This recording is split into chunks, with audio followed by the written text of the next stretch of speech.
What's going on, guys? I hope you're all doing well. In this video, we will be completing the previously established alternative timeline in which we explore the potential consequences of Darth Plagueis surviving beyond the events of Episode 1, and as it turned out in this case, through the entirety of the Clone Wars. So thank you all for tuning back in for the finale, and without any further delay, let's get back into it.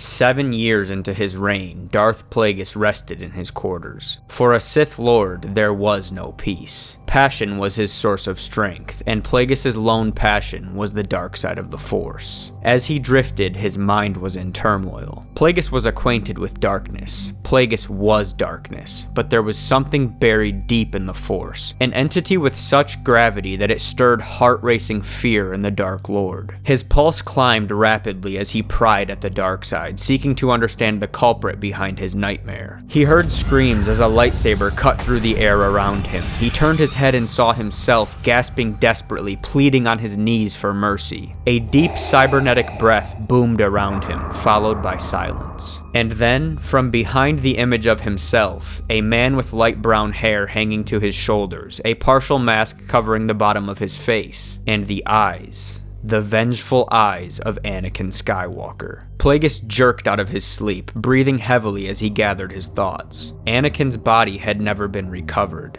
Was he alive? For years, the possibility of his survival had loomed over Plagueis' head. Was this confirmation? Was the Force trying to warn him? Or was a dream just a dream, not worth further entertainment? His experience told him that the last option was no more than a dream in itself, nothing but wishful thinking. The Force was telling him something, and dead or alive, somehow, some way, Anakin was connected.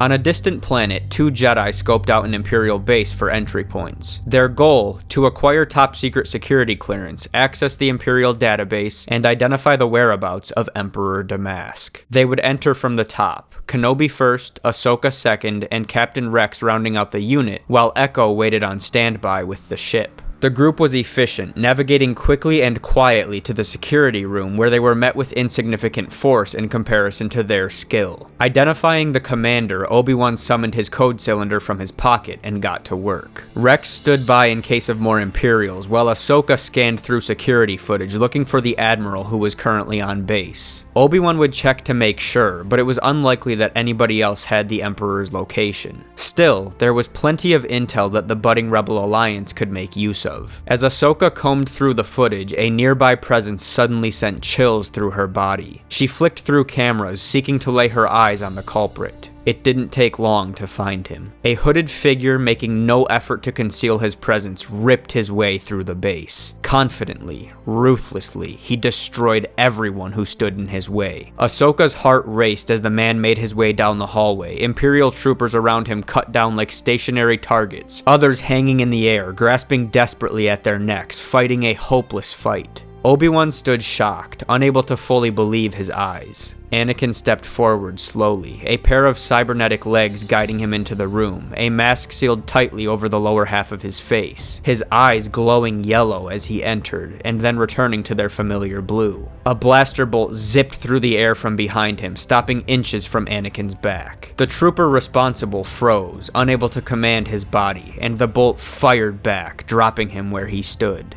Obi-Wan had so many questions. Who had done this to his apprentice, and where had he been all this time? Anakin had changed drastically since their last encounter, and he was clearly no longer resisting the dark side's persistent tug.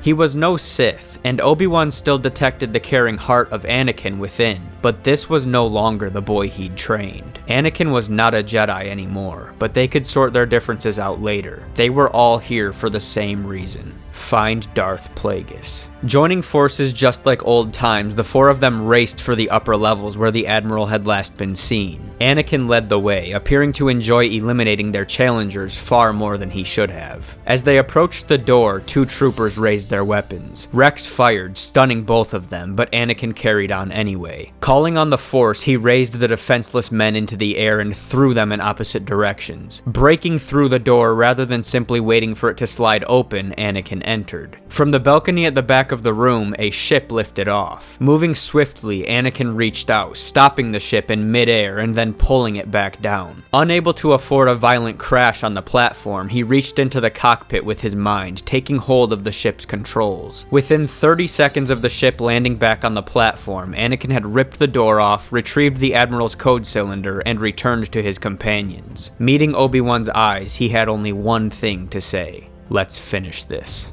Wrapping up a meeting with a few important senators on Alderaan, Higo Damask headed back to his ship. About 50 yards away, he paused, detecting a presence from within. Scowling in frustration, he raised his hood over his head and doubled back, watching his ship from the forest while awaiting reinforcements from the Star Destroyer above. 8 transports loaded with stormtroopers hurried to the surface, followed by a larger ship helmed by the Grand Inquisitor. As the transports neared, a tall man exited Higo's ship and quickly jumped off of the landing pad. Skywalker. Plagueis' heart skipped a beat as he ducked out of sight. Responding to the sudden Imperial presence, Alderaan's security forces came to meet the troopers. Unease spread through both sides, as none of them seemed aware of their objective. In need of a diversion, Darth Plagueis reached out, slamming a transport door shut with a force that triggered instant panic on both sides. Blaster fire suddenly rained through Alderaan's streets as battle erupted. Creeping to the Inquisitor's ship, Plagueis congratulated himself for his wit, but emotions quickly turned as he encountered Anakin Skywalker once again. Without second thought, Plagueis summoned a storm of wind and lightning that swirled around him as he moved, and from within the cloud of chaos, he zeroed in on his opponent. Anakin reeled backward in confusion as Plagueis unleashed a flurry of power like nothing he had seen before. Deflecting lightning with his lightsaber was difficult, and that was only the beginning of his problems. Around him, Alderaan crumbled as chunks of the ground were ripped from their place and hurled in his direction. The storm grew into a massive tornado of destruction so large that Obi-Wan, engaged in a duel with 3 Inquisitors, noticed it from across the city. The sky above Alderaan shifted quickly from clear blue to dark gray as Plagueis let his powers flow. Hands folded at his chest, eyes glowing bright yellow, the whirlwind surrounding Plagueis split into 3 individual tornadoes and began ripping through the surrounding landscape. Igniting his lightsaber, the Sith Lord leapt at Anakin in a spiral of calculated power. Anakin met the attack with impressive reflex, and the 2 warriors clashed in a fateful showdown. Within the city, Ahsoka fought side by side with Captain Rex, while Obi-Wan's duel with the Inquisitors made its way onto a landing platform. Kenobi backpedaled as the Grand Inquisitor pressed on. With a swift maneuver, the Jedi's blade struck true, eliminating one opponent, but the move left him vulnerable, and he was quickly disarmed. Chuckling at the Jedi, the Grand Inquisitor attacked once more, but as he lunged, a tree whipped across the platform, sweeping him up in the storm and leaving Obi-Wan thanking the Force for bailing him out. Turning to his right, the Jedi Master spotted Anakin high in the air, he and Plagueis in a violent dance of destiny as all sorts of weather swirled around them. Lightning crackled from both combatants, Anakin embracing the dark side as vengeance stained his heart. He'd landed multiple blows on the Dark Lord, only to watch them heal over in mere seconds. Plagueis was beyond powerful, his knowledge far surpassing anyone Anakin had ever known. But to win the day, Anakin would stop at nothing. He would defeat Darth Plagueis, or he would die trying.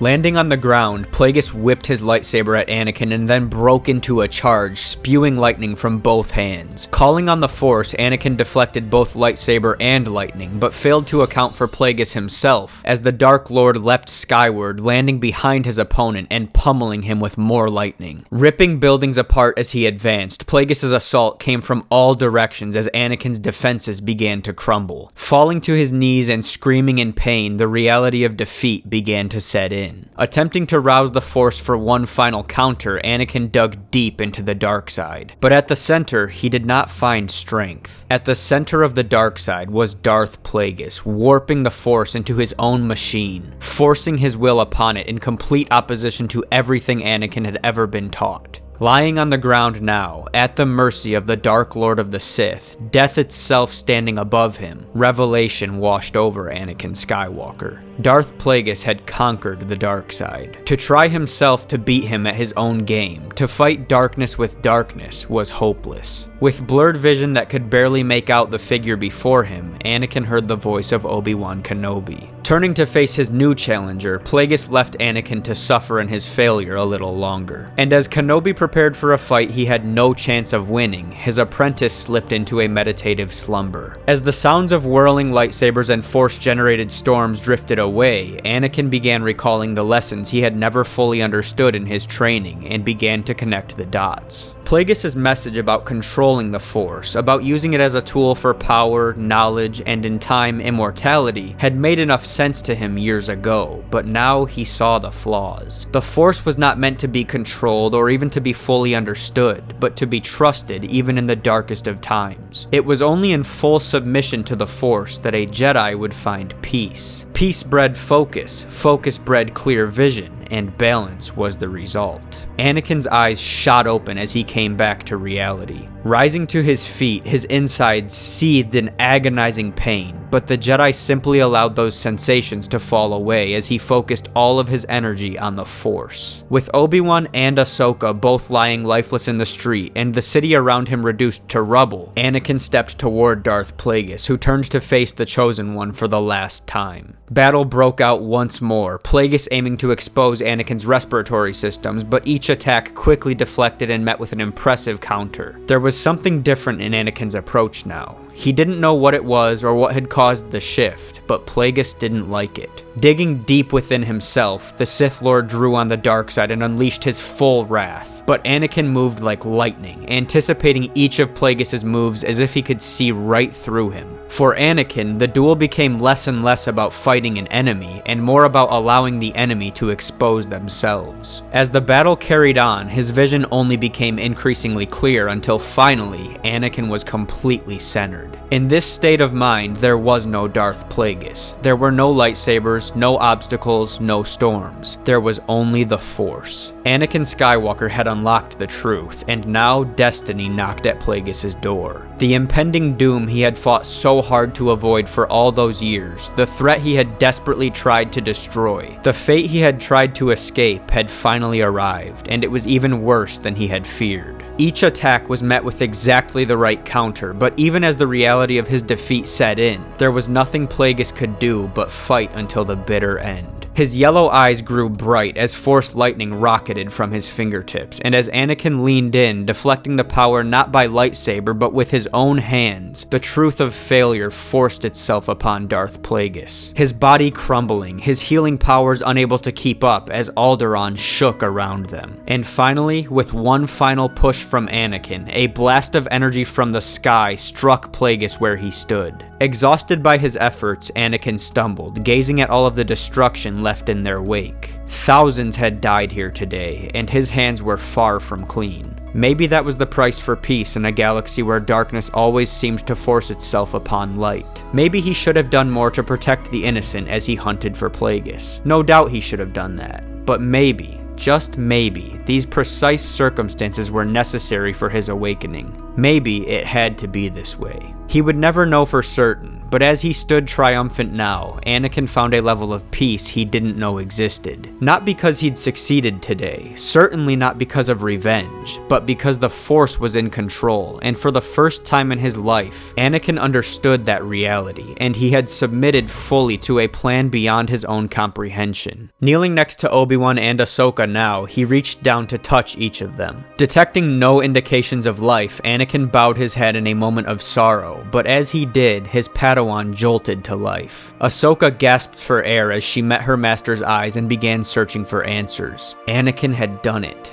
He'd really done it. And the man she'd known during the Clone Wars, the man who'd seemed like a distant memory when she and Obi-Wan had found him again, was back. He was different now, but in a good way. Her attention suddenly shifted to Obi-Wan, who remained lifeless. Ahsoka and Anakin shared a moment of acceptance as the truth of Obi-Wan's loss washed over them, and then Anakin rose, helping Ahsoka to her feet and then kneeling back down to gather his master. As they started forward, Ahsoka glanced back, noting the destruction, wondering if they would find any survivors. She noticed a crater where Anakin's fight had ended, and resting on its rim, the tattered cloak of Darth Plagueis. The sight was eerie and unsettling for the young Jedi, leaving her with more questions than answers. But as she quietly pondered, a new sight grabbed her attention. To the delight of both Ahsoka and her master, their ship suddenly came into view, bending around one of the few remaining buildings before landing in front of them. A moment later, the door opened, revealing Rex and Echo, who stepped forward to embrace their friend as she raced toward them. After searching for survivors on Alderaan for a brief time, the group would depart, giving a proper burial to Obi-Wan Kenobi, and then seeking to dismantle the Empire. With Anakin Skywalker at the helm of the growing Rebel Alliance, and with no Sith Lord to stand in their way, the Imperial reign would come to an end within a few short years. The New Republic would rise, and peace would spread across the stars, until one day, years down the road, when a new threat, with leaders of an old regime from a time the galaxy desperately wanted to forget, threatened to return once more. But on that note, my friends, this story comes to a close. In this timeline, we did not see Anakin Skywalker fully turn to the dark side, but rather open himself to it, experience its power, but ultimately recognize that it was the wrong path. And there were a few reasons that I felt this was the proper way to go. For one, Darth Plagueis did not need Anakin in the way that Palpatine did in the original timeline. Instead, Plagueis fears Anakin and would prefer to see him die for much of the story rather than join the Sith. And because of that, even when Plagueis does give Anakin the option, he's not going out of his way to supply great motivation. And with Padme already dead, Anakin's original reason for turning to the dark side, that is, to save Padme, doesn't exist here. So while Anakin does spiral a little and he does go on a bit of a revenge tour, he doesn't have that same push that he had with Palpatine. And then in the end, as we laid out here, his reunion with Ahsoka and Obi-Wan, who are the two figures aside from Luke who really were able to pull at Darth Vader's heart in the real story, pulls him back toward the light enough so that when he is facing this ultimate force of darkness in Darth Plagueis, he's able to take a step back and say, hold on, this is the wrong path and I don't want to be a part of that. That's much easier for him to do here because he hasn't become the monster that Darth Vader was. He hasn't been serving a Sith Lord for all that time and immersing himself further into the dark side and digging a deeper and deeper hole for himself. Instead, he's just sort of been seething in his pain more or less, probably doing some bad things at times, sure, but just lacking the overall motivation to walk the path of Vader. But with that being said, I am going to wrap this video up here, so thank you all so much for watching. If you enjoyed this video, if you enjoyed this series, please do remember to drop a like to show your support, comment your thoughts down below, and of course, may the Force be with you